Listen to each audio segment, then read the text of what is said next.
Општина Виница минатата недела ја спроведе првата акција за заштита на населението од комарци, со која практично започна третирањето на овие инсекти кои со првите топли месеци стануваат неподносливи.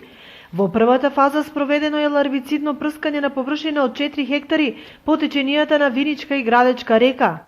Ларвицидната дезинсекција представува постапка за уништување уште во онаа почетна фаза, кога не се оформени комарците. Они знаеме дека се размножуваат во водена површина, значи тоа е постапка за уништување на комарците уште во фаза на ларва, кога се. Секако, за постигнување на поголем ефект на уништување на комарците, значи е потребно да се вршат комбинирани дезинсекции. Следната фаза ќе биде кон почетокот на мај со теретичко дезинсекционо третирање на површина од 500 хектари, со водно растворлив широкопојасен инсектициден препарат одобрен од Бирото за лекови, а во мај и јуни е планирано авиотретирање на површина од 1000 хектари. Според надлежните, оваа превентива би требало да вроди со плод.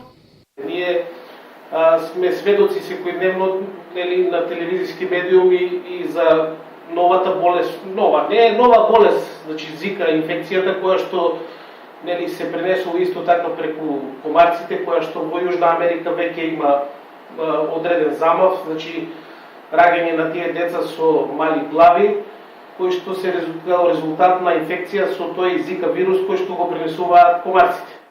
Инаку општина Виница во 2016 година има планирано средства во висина од 880.000 денари за уништување на комарци, или вкупно 1.080.000 денари за спроведување на општи мерки за заштита на населението од заразни болести.